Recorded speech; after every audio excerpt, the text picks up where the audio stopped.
Assalamualaikum warahmatullahi wabarakatuh. Waalaikumsalam warahmatullahi wabarakatuh. Perkenalkan, nama saya Mimin Aminah, panggilannya Mimin. Saya Dini Purwandani, nama saya Bidati Oktaviani. Nama saya Carisini. Nama saya Bidan Siti Amalia. Nama saya Sirwahyuni. Saya Nia Rosmina. Umur saya 53 tahun. Domisili di Desa Mekarsari, tepatnya di Kampung Tarikolot ya. Saya berusia 33 tahun dan domisili rumah kebetulan saya asli orang Subang dan rumah pun di Kampung Cibintar, Desa Pangkalan. Umur sekarang 35 tahun, asal dari Citer, Palembang. Umur saya 29 tahun. Tanggal lahir saya tanggal bulan 8 Juni 1991. Alamat saya di Kampung Karangmulya, Desa Sobang, Kecamatan Sobang. Usia saya 32, menjelang 32 tahun. Alamat saya di Kampung Beduk, Desa Sobang. Usia sudah 41 tahun, sudah ini ya, sudah lanjut hampir nanti Agustus 2020 ini 41 tahun genap. Domisilinya sih di Kampung Kawung, Desa Mekarsari, Kecamatan Panimbang. 31 udah tua ya. Domisili saya sekarang tinggal di desa sendiri, Desa Binaan sendiri, Kampung Jengkol, Desa Bojenwetan, Kecamatan Sobang. Kalau jadi bidannya 2009.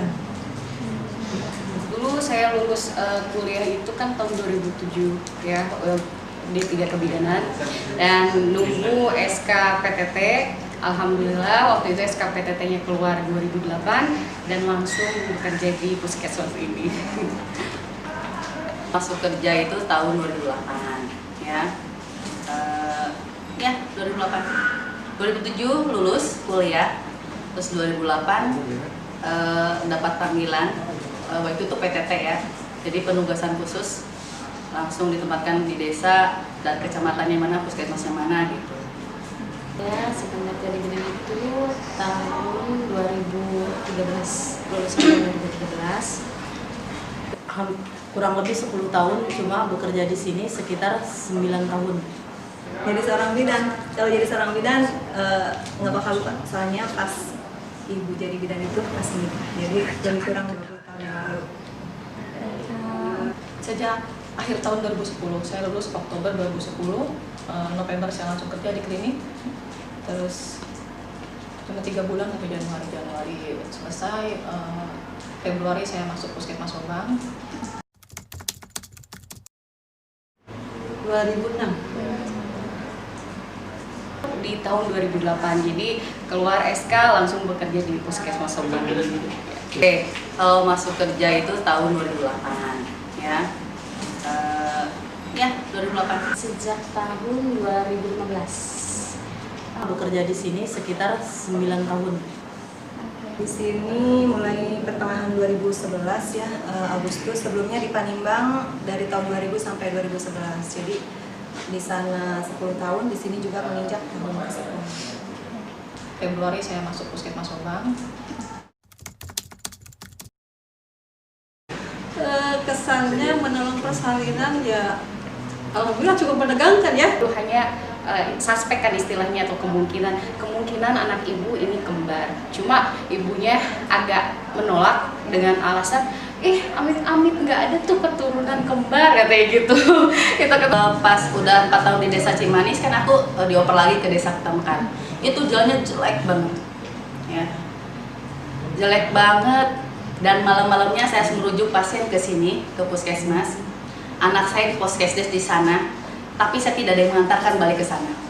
Saya harus melewati toang ya.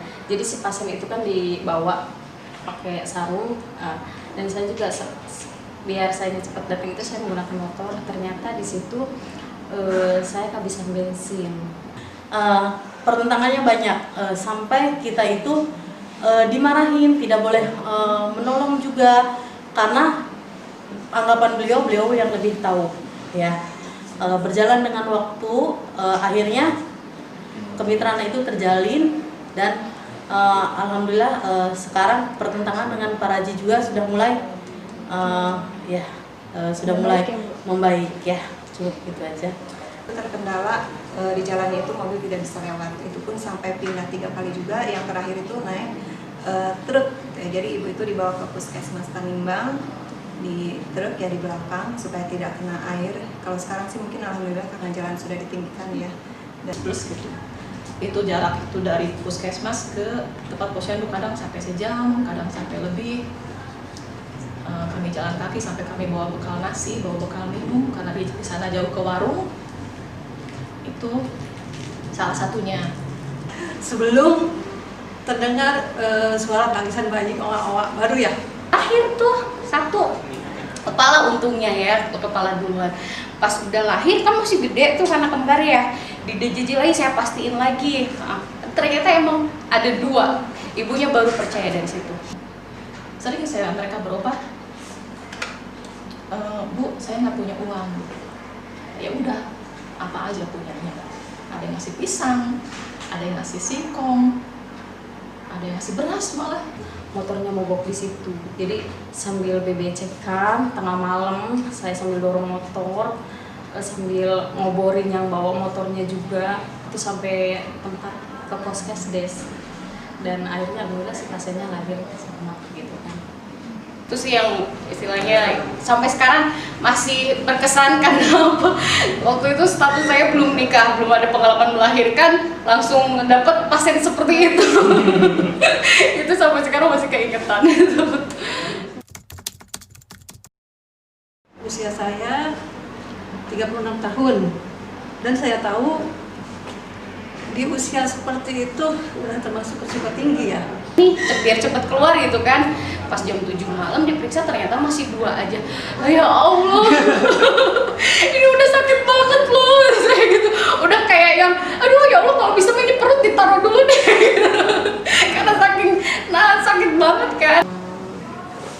Ini banget ya, pengalaman saya tuh enak, ada enak dan nggak ada enaknya juga. Oke. Sedih kalau yang pertama, karena anak pertama itu jujur saya tidak memberikan ASI langsung. Saya sedih kalau saya sedih. Nggak apa-apa Ibu, cerita aja. Karena emang aduh jadi sedih. Aduh saya nggak bisa pengalaman saya, aduh nggak bisa. Saya juga pengen seperti pasien saya. Aduh saya nggak bisa.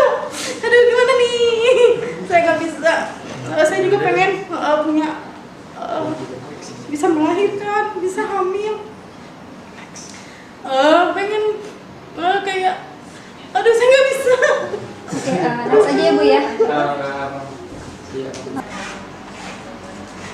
Dan PTT kan harus tinggal di desa ya. Anak saya nggak kasih ASI, karena saya kan harus stay di sana. Terus saya titipkan ke orang mama saya, dan saya ngerasa dosa terbesar saya adalah itu tidak menyusui anak saya yang pertama. Itu aja. Kalau apa ngerasa, makanya pas anak kedua, apa yang ketiga, setelah teguran saya minta ke kepala, Pak, saya mohon saya pindah desa yang terdekat biar saya bolak-balikan, saya langsung hamil. Alhamdulillah anak saya yang kedua ASI. Pengalaman hamil itu sampai 5 kali ya, tetapi anak yang hidup itu 3. Yang 2 itu 1 keguguran, satunya lagi cacat bawaan juga, dan usia menginjak kehamilan 6 bulan itu dipaksa dikeluarkan. Tentu ada semacam konflik ya, karena pada saat dari dalam perut itu masih hidup, kemudian dibuat supaya dikeluarkan itu kan dia dengan obat. Nah, situ ibu mulai merasakan bahwa bayinya tidak bergerak, tetapi kan pas lahir udah nggak ada ya. Belum ada kemajuan, gimana Bu? Kuat dong, lanjut dong, gua bidan dong, gua bisa, masa gua nggak bisa. Dan belagunya saya sampai jam 10 nggak ada kemajuan juga, ketuban saya sudah kering, bayi saya sudah stres ya, udah harus dilahirkan, akhirnya saya nyerah. Dan Bu, bayi ibu udah stres, udah harus segera dikeluarkan.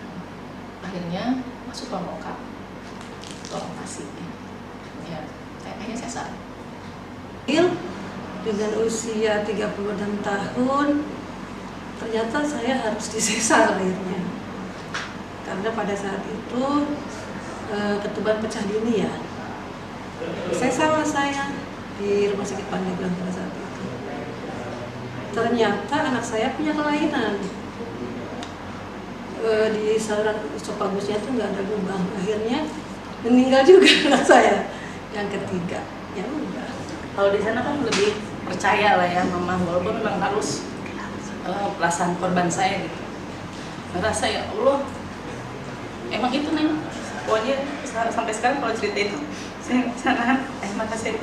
Sama-sama juga berat sebagai perempuan, artinya seorang bidan itu manusia biasa, tidak super. Pada saat menjadi pasien, ya pasien ingin juga diperlakukan dengan baik oleh tenaga kesehatannya, oleh keluarganya.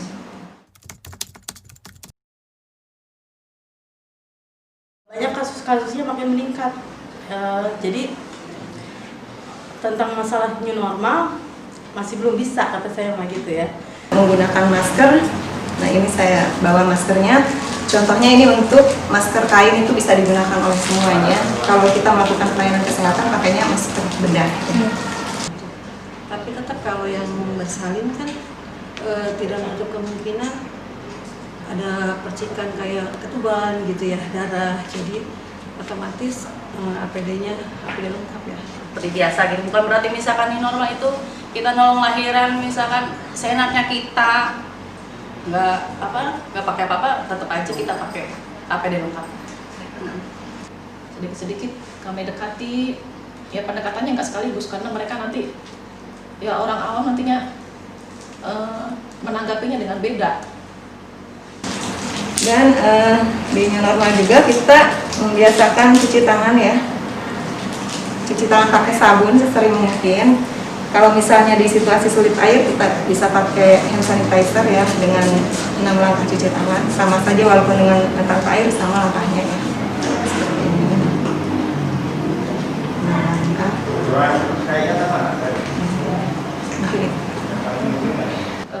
Kurang nyaman, tapi kan kita tetap mengikuti peraturan protokol kesehatan. Jadi kita itu tetap harus menggunakan masker, kita harus jaga jarak, kita harus sering mencuci tangan dan juga menjauhi dari kerumunan. Sebenarnya sih tidak nyaman dengan kita harus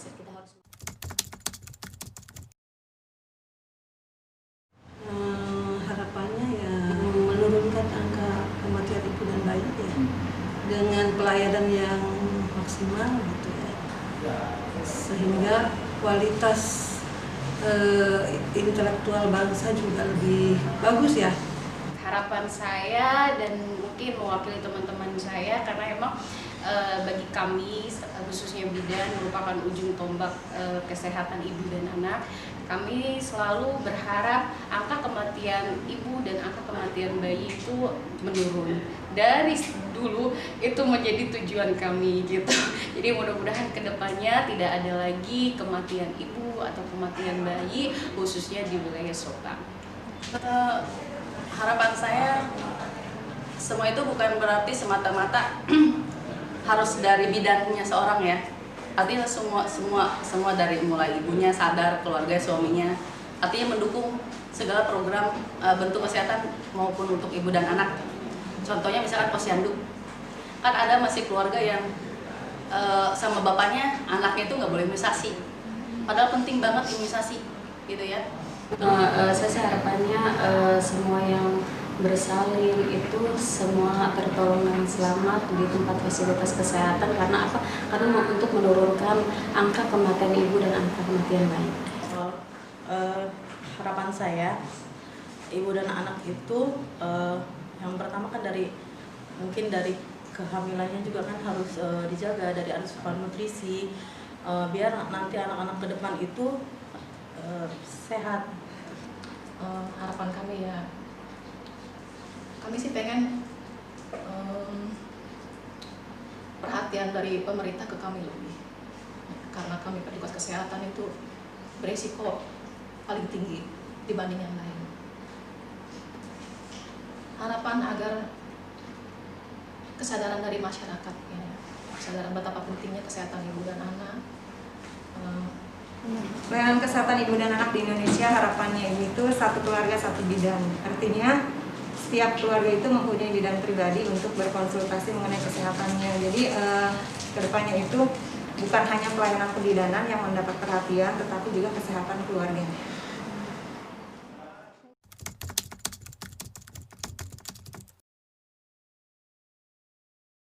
Assalamualaikum warahmatullahi wabarakatuh. Nama Haji Agus Surya, SKM MSI, ya.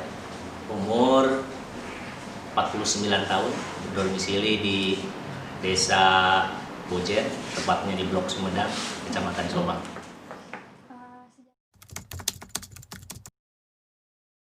Bahwa kerja mulai di Puskesmas Sobang ini sesuai dengan surat yang ditandatangani oleh Ibu Bupati Pandeglang, yaitu ke tanggal 23 November 2019.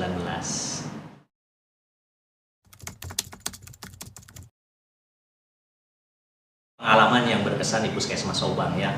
Jadi yang paling berkesan itu adalah kekeluargaannya, ya, sehingga kapasitas saya sebagai kepala Puskesmas memang sangat dihargai oleh teman-teman staf, ya. Sehingga itu menjadikan motivasi buat saya sebagai pimpinan di UPT Puskesmas Sobang ini.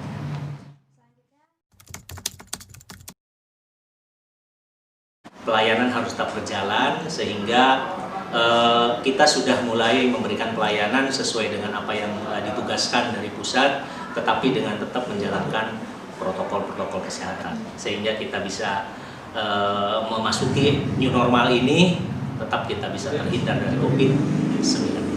Ya, seperti itu. Selamat Hari Bidan. Selamat Hari Bidan. Selamat Hari Bidan Nasional. Selamat Hari Bidan Nasional. Selamat Hari Ikatan Bidan Indonesia. Selamat Hari Bidan Nasional. Selamat Hari Bidan Nasional. Yang ke-69, bidan dan perempuan bersatu bergerak meningkatkan kesehatan ibu dan anak menuju Indonesia maju. Terima kasih.